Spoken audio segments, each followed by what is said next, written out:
Иран захватил танкер с собственной нефтью. Контроль над Ормузским проливом сравнили с ядерной бомбой и обещают жестко отвечать на американскую агрессию. Трамп договорился о перемирии в Украине. Зеленский издал указ разрешить провести парад в Москве. Фицо – один из немногих, кто решился приехать к Путину в Москву. Лететь пришлось почти 4 часа, через пол Европы. Польша стала первой страной ЕС, которая получит оборонный кредит. Местные выборы в Великобритании. Неопределенность нависла над всей политической системой королевства. Пентагон начал рассекречивать файлы об НЛО. А теперь об этом подробно и по делу. Это один день. Подпишитесь, поставьте лайк этому видео и оставьте свой комментарий. Заранее спасибо и начинаем.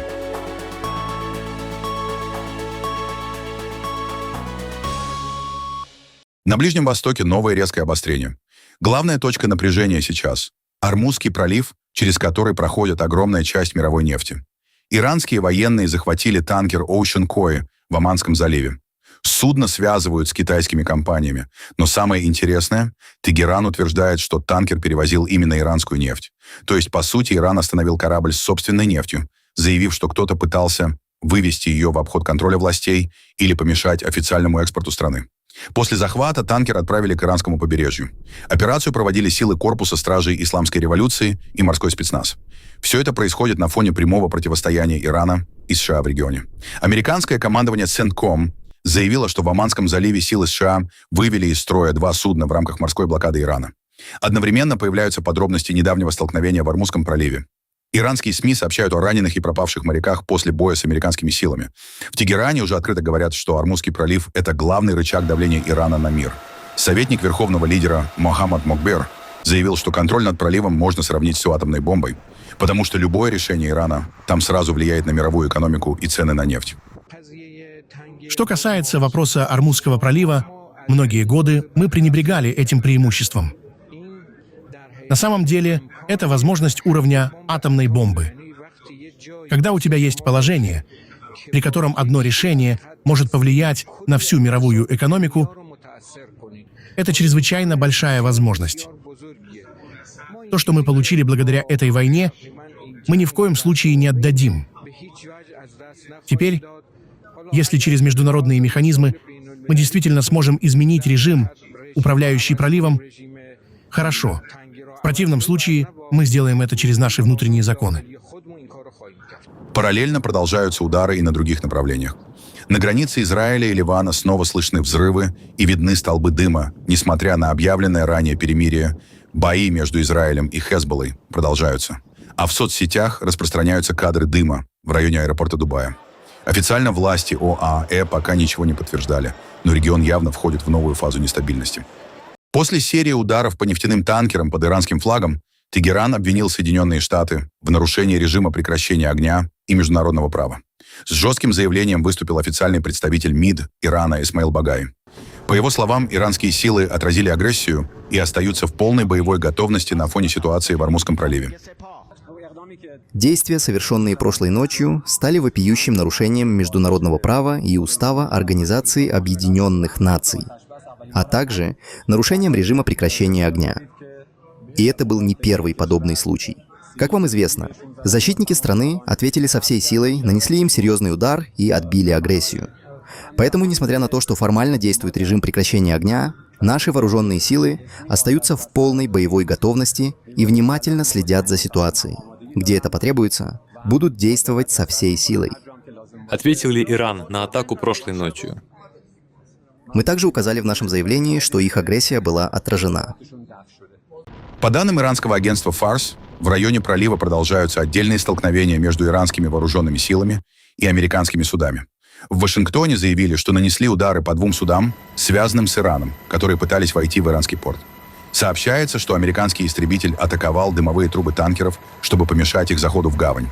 Несмотря на действующее перемирие, последние дни стали периодом наиболее серьезного обострения в районе Ормузского пролива за последний месяц. При этом ИС, США и Иран ранее заявляли о продвижении переговоров по возможному соглашению о прекращении войны. Также Иран пригрозил США военным ответом в случае морской блокады. В Тегеране заявили, что любые атаки или попытки остановить иранские суда больше не будут проигнорированы.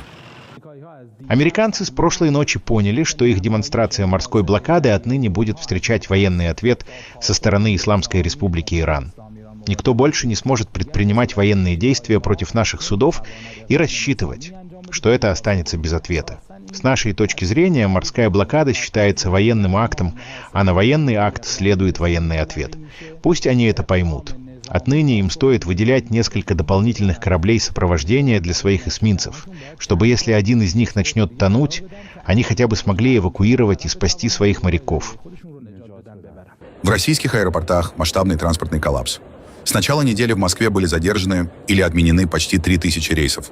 Причиной стали ограничения на полеты после атак беспилотников и временное закрытие аэропортов на юге России. Когда ситуация полностью стабилизируется, пока неизвестно. Наиболее тяжелая ситуация сложилась во Внуково. Там пассажиры проводят в ожидании вылета по 2 суток. Люди спят прямо на полу среди чемоданов и туристических ковриков, а табло вылетов практически полностью заполнены сообщениями о переносах и отменах рейсов. Только 7 мая во Внуково не смогли вылететь более 100 рейсов. В Шереметьево были задержаны сотни вылетов и прилетов. Уже 8 мая в 3 московских аэропортах суммарно отменили еще более 180 рейсов и задержали свыше 400. Сбой затронул не только Москву. По данным Российского союза туриндустрии, до трети поездок в Сочи на майские праздники могут быть отменены. Авиакомпании продолжают перестраивать расписание, однако точных сроков полного восстановления работы пока не называют. На этом фоне Владимир Путин заявил, что Украина атаковала Центр управления воздушным движением в Ростове-на-Дону. По его словам, удар мог повлиять на безопасность гражданской авиации. Однако серьезных последствий удалось избежать благодаря работе диспетчеров. Киевский режим совершил еще один акт, безусловно, террористического характера, а именно нанес удар по Ростовскому региональному центру организации воздушного движения. Это, безусловно, могло бы сказаться на безопасности гражданских воздушных судов. К счастью, никаких трагических событий не произошло в результате высокопрофессиональной работы наших авиационных диспетчеров. Президент США Дональд Трамп в пятницу, 8 мая, сообщил в соцсетях, что в войне между Россией и Украиной будет объявлено 3-дневное прекращение огня с 9 по 11 мая. Я рад объявить, что в войне между Россией и Украиной будет 3-дневное прекращение огня 9, 10 и 11 мая. В России празднуют День Победы, но и в Украине тоже, потому что она также была большой частью и участником Второй мировой войны. Это прекращение огня будет включать остановку всех боевых действий, а также обмен пленными по 1000 человек с каждой страны. С этой просьбой я обратился лично, и я очень ценю согласие президента Владимира Путина и президента Владимира Зеленского. Надеюсь, это начало конца очень долгой, смертоносной и тяжелой войны. Переговоры о завершении этого крупного конфликта, самого большого со времен Второй мировой войны, продолжаются, и мы с каждым днем становимся все ближе и ближе. Спасибо за внимание к этому вопросу. Москва и Киев ранее неоднократно обвиняли друг друга в нарушении режимов прекращения огня, которые каждая из сторон объявляла отдельно. В последние дни было много обращений и сигналов относительно подготовки к завтрашнему дню в Москве в связи с нашими украинскими дальнобойными санкциями. Принцип симметричности наших действий хорошо известен и был четко доведен до российской стороны. Дополнительным аргументом для Украины при определении нашей позиции всегда оставалось решение одного из ключевых гуманитарных вопросов этой войны, а именно освобождение военнопленных. Красная площадь для нас менее важна, чем жизни украинских пленных, которых можно вернуть домой. Именно поэтому сегодня, в рамках переговорного процесса, при посредничестве американской стороны, мы получили согласие России провести обмен пленными в формате 1000 на 1000. Также должен быть установлен режим прекращения огня 9, 10 и 11 мая. Украина последовательно работает над возвращением своих людей из российского плена. Я поручил нашей команде оперативно подготовить все необходимое для обмена. Благодарю президента Соединенных Штатов и его команду за продуктивное дипломатическое участие. Мы ожидаем, что США обеспечит выполнение российской стороной этих договоренностей. Слава Украине! Договоренности по продлению перемирия и обмену пленными, достигнутые в ходе телефонных контактов с администрацией президента США, подчеркнули в Кремле. По поручению президента Российской Федерации Владимира Владимировича Путина подтверждаю приемлемость для российской стороны предложенной только что президентом США Дональдом Трампом инициативы, касающейся перемирия для обмена между Россией и Украиной военнопленными. Договоренность на этот счет достигнута в ходе наших телефонных контактов с администрацией президента США. Представители США, в свою очередь, находились на связи с Киевом. Главное, что условлено произвести в период перемирия с 9 по 11 мая включительно обмен пленными по 1000 человек с каждой стороны.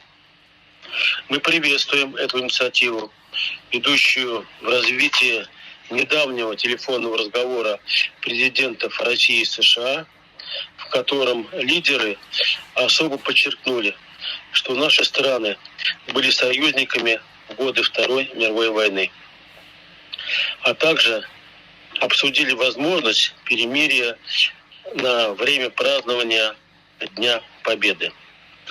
И важно, что инициатива президента Трампа приурочена именно к 81-й годовщине победы над нацизмом, нашему святому празднику. Вечером в пятницу Дональд Трамп заявил, что хотел бы, чтобы перемирие в войне России с Украиной было продлено более чем на 3 дня. Господин президент, вы объявили о 3-дневном прекращении огня в войне России с Украиной. Ожидаете ли вы, что оно продлится дольше 3 дней?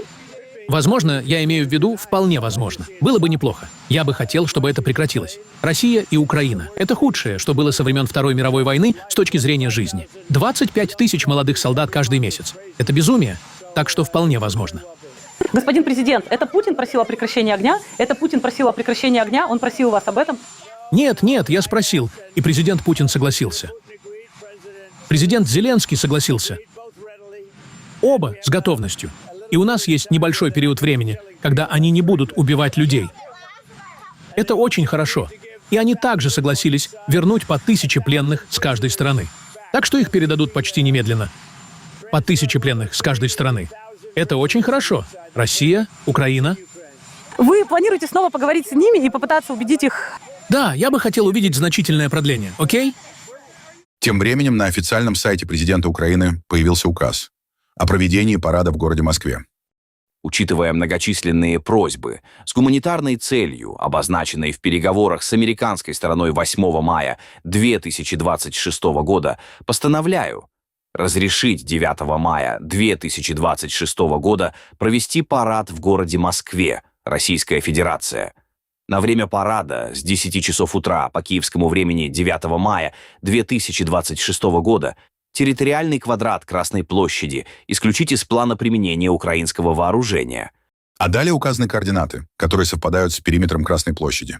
В Кремле отреагировали быстро. Да, конечно, нам не нужно ничего разводения,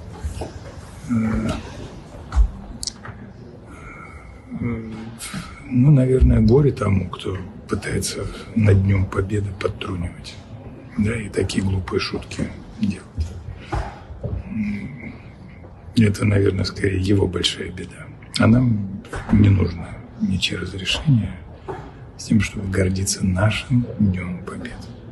Перед тем, как Дональд Трамп объявил о 3-дневном перемирии, у Киева, судя по всему, были куда более масштабные планы. Западные СМИ писали, что в последние дни Москва фактически жила в ожидании возможной крупной украинской атаки накануне 9 мая. По данным The Guardian, российские власти экстренно усиливали систему ПВО вокруг столицы, перебрасывали дополнительные комплексы, ограничивали работу мобильной связи и периодически закрывали аэропорты. Более того, впервые за долгое время Кремль решил не выводить на парад часть тяжелой техники, опасаясь ударов украинских беспилотников. На этом фоне заявления Киева звучали особенно жестко. Командующий силами беспилотных систем Украины Роберт Бровди дал понять, речь идет не о символических ударах по Красной площади, а о возможностях атаковать военную и энергетическую инфраструктуру в глубине России, пока значительная часть ПВО сосредоточена вокруг Москвы.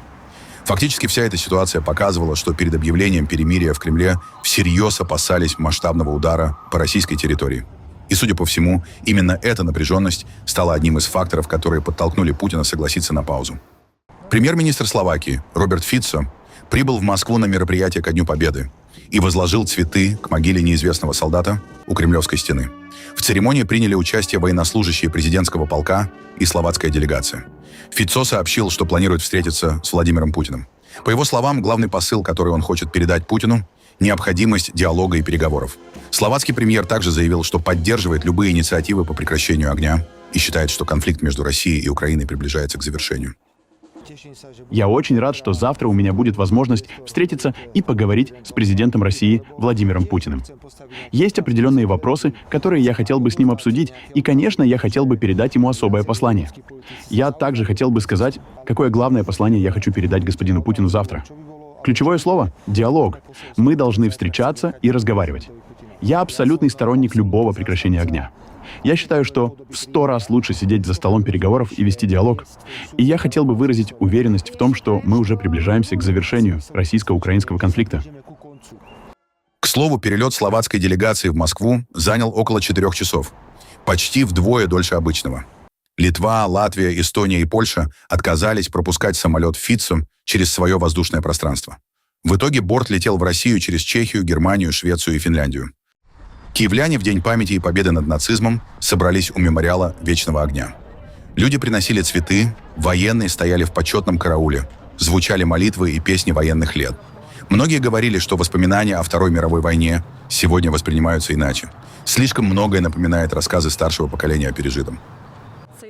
Этот день словно переплетается с нашим настоящим, потому что события, которые произошли много лет назад, сейчас ощущаются как какое-то дежавю. Да, меня тогда еще не было, но мои родственники, бабушки и дедушки были. И я знаю много историй, которые они мне рассказывали, о голоде, который им тоже пришлось пережить, и о событиях, которые тогда происходили. И сейчас, наверное, тоже есть некое возвращение к прошлому и память о нем. Потому что, к сожалению, жестокости сегодня меньше не стало. Люди, которые пережили тот период, Вторую мировую войну, и дожили до сегодняшнего дня, снова переживают те же события. Для них это, возможно, воспоминание и, может быть, двойная боль, а, возможно, это момент, который дает им еще большую жажду жизни, доказать и выстоять, чтобы их поколение, особенно дети, внуки и правнуки, все-таки жили в мирной стране и в мирном обществе. На церемонию пришел и 85-летний бывший узник концлагеря Освенцим. Он рассказал, что в детстве потерял младшего брата и до сих пор помнит годы войны. Мы благодарны тем, кто сделал это возможным и отдал свои жизни ради того, чтобы мы жили в мирной стране. К сожалению, жизнь не всегда складывается так, если сравнивать с событиями, которые происходят сейчас. Памятные мероприятия прошли и в Запорожье. Жители города возложили цветы к мемориалу и почтили погибших минутой молчания. Среди участников церемонии был 85-летний мужчина, переживший немецкую оккупацию ребенком. Мой отец погиб на фронте на переправе в Полтавской области. Каждый раз, когда я там бываю, обязательно останавливаюсь, чтобы почтить его память. На той переправе погибло очень много людей. Мне было около 4 или 5 лет. Помню, как сидел в землянке и плакал, а бабушка пыталась меня успокоить. До сих пор вижу, как горел дом моего дедушки. Большой дом, разделенный на 2 части, и одна половина была в огне. Рядом проходил немецкий солдат с винтовкой. Жизнь была тяжелой. Приходилось работать в поле. Детство прошло босиком. Помню фотографии, где я иду в начальную школу без обуви. И таких детей было много. Пока было тепло, мы ходили босыми. Это были 1945-1946 годы. Очень больно, что сегодня снова идет война. Тогда, во время Второй мировой, мы понимали, за что люди погибают. А сегодня за что? Эту войну начал Путин, и теперь брат убивает брата. Я считаю, что ни при каких обстоятельствах нельзя сдаваться. Нужно искать дипломатические пути, но капитулировать нельзя. Польша, первой среди стран Евросоюза, подписала кредитное соглашение в рамках новой оборонной программы ЕС «Сейф». Варшава получит 43,7 миллиарда евро на модернизацию армии и развитие оборонной промышленности. Премьер-министр Польши Дональд Туск назвал соглашение поворотным моментом для Польши и Европейского Союза. По его словам, средства направят на укрепление безопасности страны, поддержку оборонных предприятий и развитие технологий. Это поворотный момент в истории Польши и Европейского Союза. Но дело не в церемониальной стороне этого поворотного момента. Дело в его сути. Польша станет безопаснее в эти трудные и рискованные времена.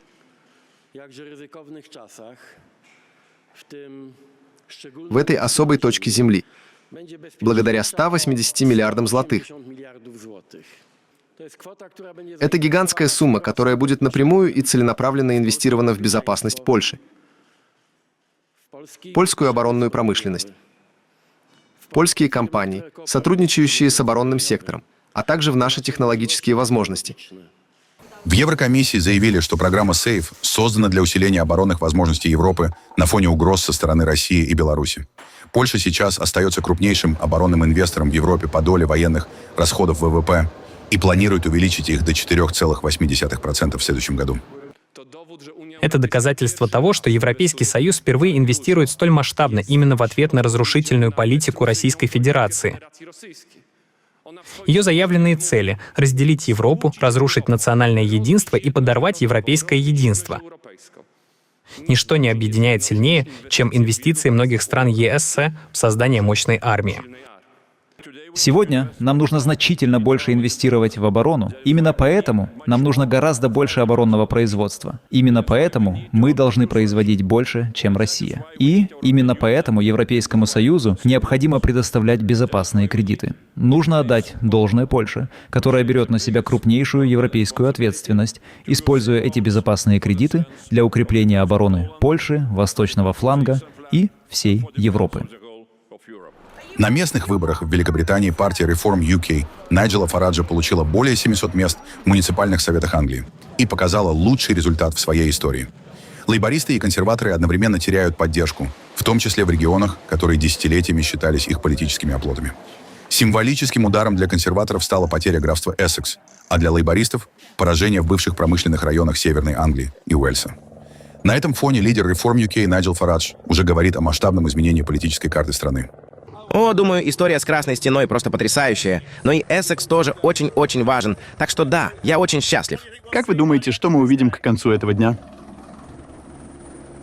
Масштабное изменение политической карты Соединенного Королевства. Лейбористская партия будет уничтожена в районах, которые она контролировала 100 лет, а консервативная партия перестанет быть общенациональной политической силой и станет региональной. Что вы надеетесь сделать во время сегодняшнего тура? Ну, немного отпраздновать позже, почему бы и нет. Думаю, будет хорошо. Параллельно в Шотландии о победе заявил первый министр страны и лидер шотландской национальной партии Джон Суинни. После сохранения своего мандата он заявил, что СНП, вероятно, станет крупнейшей политической силой в парламенте Шотландии. Но становится ясно, что Шотландская национальная партия станет крупнейшей партией по итогам этой избирательной кампании. Для меня это невероятно ценно, потому что, посвятив всю свою взрослую жизнь служению народу Шотландии через деятельность Шотландской национальной партии, приняв руководство партии 2 года назад и приведя ее к позиции, при которой, как я ожидаю, мы победим на выборах сегодня, это момент огромного значения для меня. Для меня было привилегией всей жизни служить жителям Перчира последние 29 лет. И я с нетерпением жду возможности продолжить это служение в следующем сроке шотландского парламента. Я всегда действовал так, чтобы ставить на первое место служение людям, которые выбрали меня представлять их в парламенте, и продолжу делать это и дальше. Я просто сделаю все, что в моих силах, чтобы сделать Шотландию успешной страной и улучшить жизнь людей нашей страны. И я с нетерпением жду возможности заниматься этим в следующем парламентском сроке Шотландии. Большое спасибо. По оценке аналитиков, результаты выборов показывают, что традиционная двухпартийная система Великобритании стремительно теряет устойчивость. Поддержка перераспределяется сразу между несколькими политическими силами. От правой Reform UK до зеленых и националистов Шотландии и Уэльса. Думаю, если посмотреть на эти местные выборы, и стоит подчеркнуть, что это именно местные выборы, на которых избиратели часто голосуют иначе, чем на всеобщих выборах, мы видим очень плохую ночь для лейбористской партии. Она теряет поддержку по всей Англии, на огромных территориях Северной Англии, но также и на юге. И главными выгодоприобретателями, похоже, становятся Reform UK, которые получают сотни мест в советах, и, возможно, к концу дня их число достигнет четырехзначного значения. Но и зеленые также забирают голоса у лейбористов. Партия теряет поддержку и слева, и справа. Это очень плохая ночь для Кира Стармера и его партии. Похоже, что мы движемся к полноценной многопартийной системе. Можно сказать, что двухпартийная система, к которой мы привыкли, по крайней мере, на данный момент фактически мертва и похоронена. Мы видим, как Reform UK получает места по огромным территориям Северной Англии, но также и на юге. Но важны и региональные противостояния. Например, в Лондоне, где зеленые отбирают территории у лейбористов. Кроме того, консерваторы также забирают у лейбористов местные советы. Так что сейчас мы наблюдаем своего рода региональную политическую смесь. И это еще без учета Шотландии и Уэльса. Думаю, есть несколько символических результатов, которые очень важны. Первый — это Совет графства Эссекс, который, судя по всему, Reform забрала у консерваторов. Это традиционная территория консерваторов. Кеми Баденок, лидер консервативной партии, представляет округ в Эссексе, как и несколько членов теневого кабинета. Поэтому тот факт, что Reform UK взяла контроль там, выглядит очень символичным. Это словно смена караула в правоцентристской политике Великобритании, от консерваторов к Reform. Кроме того, если посмотреть на Лондон, зеленые получили пост мэра Хакни, что, по крайней мере, в городских районах, может означать, что зеленые также отбирают голоса у левого крыла лейбористской партии. Эксперты считают, что происходящее может серьезно изменить внутреннюю политику Великобритании накануне следующих парламентских выборов. Усиление популистских и региональных партий создает для Лондона риск более нестабильной коалиционной политики и усиливает дискуссии о будущем самого Соединенного Королевства. В немецком городе Зинцик неизвестные захватили заложников в отделении банка. По данным полиции, среди удерживаемых был водитель инкассаторской машины. После многочасовой спецоперации бойцы спецназа вошли в здание и обнаружили 2 человек, запертых в помещении. Они не пострадали. При этом подозреваемый или несколько подозреваемых успели скрыться до штурма. Полиция пока не сообщает, удалось ли нападавшим что-либо похитить из банка или инкассаторской машины. Сейчас район вокруг отделения остается оцепленным, правоохранители продолжают поиски причастных и собирают улики. На данный момент мы испытываем облегчение от того, что заложники, или точнее участники происшествия, освобождены. И операция на месте пока завершена. Пока мы не можем ничего сказать по этому поводу. Как я уже говорил, других людей в здании найдено не было. Все место тщательно обследовано. Поэтому мы вынуждены исходить из того, что преступник или преступники покинули помещение в какой-то момент, возможно, сразу после совершения преступления. Кроме того, связи с предполагаемыми заложниками не было, поэтому мы не могли это подтвердить. Папа Римский Лев посетил Неаполь в первую годовщину своего понтификата. На набережной и площади плебисцита его встречали тысячи людей с флагами Ватикана и баннерами «Да здравствует Папа» и «Да здравствует мир». Понтифик проехал по городу на папа-мобиле и призвал развивать культуру мира вместо конфронтации и силы оружия. Отдельно папа отметил инициативы Неаполя по приему мигрантов и беженцев, в том числе молодежи из зон конфликтов, таких как Газа. Жители города говорили, что встречают понтифика с распростертыми объятиями, а некоторые даже шутили, советуя ему не думать о Трампе, а думать о Неаполе. После распоряжения Дональда Трампа Пентагон начал публиковать рассекреченные материалы о так называемых неопознанных аномальных явлениях, или, проще говоря, НЛО. Для этого в США создали специальный сайт, где документы будут выкладывать постепенно. В проекте участвуют Белый дом, НАСА, ФБР, американская разведка и Министерство обороны. В первой подборке более 160 файлов. Среди них фотографии миссий Аполлон-12 и Аполлон-17, на которых видны странные огни рядом с Луной, а также аудиозапись астронавта, сообщающего о ярких объектах возле космического корабля. Опубликованные снимки ФБР конца 1999 года, где рядом с американскими самолетами зафиксированы неизвестные объекты с темными точками. А среди более современных материалов — фото объектов в форме перевернутой капли, сделанное в Объединенных Арабских Эмиратах летом 2024 года. В архив также вошла реконструкция инцидента 2023 года с металлическим эллипсоидом, который, по словам очевидцев, появился из яркой вспышки и исчез за считанные секунды. Все это мы уже видели раньше. Оператор камеры фокусируется на маленьких точках, на которых находится объект на Земле. Затем внезапно в кадре появляется воздушный шар или что-то подобное. Просто потому, что камера постоянно движется, а сам летательный аппарат, обычно дрон, движется очень быстро. Создается иллюзия, что этот шар действительно движется очень быстро. И оператору камеры кажется, что это что-то низкое, близко к Земле, движущееся быстро. Хотя на самом деле это что-то обычно находящееся примерно посередине между дроном и Землей. Просто дрейфующее по ветру. И это одна из самых распространенных проблем, о которых сообщает Управление по исследованию аномалий во всех областях. Я думаю, что почти половина всех зарегистрированных случаев была связана с воздушными шарами и эффектом параллакса, когда кажется, что они движутся быстро, хотя на самом деле это не так. Самое интересное — это так называемое видео с люстрой. В нем есть очень интересная форма — звездообразный крест. Но знаете, я сразу это узнал и понял, что это такое. Это артефакт камеры, возникающий при использовании телескопической камеры зеркального телескопа, где передние зеркала удерживаются крестом. Мы часто видим это на фотографиях звезд. Вы увидите звезды, образующие кресты, потому что у используемого телескопа есть этот крест спереди, который удерживает переднее зеркало.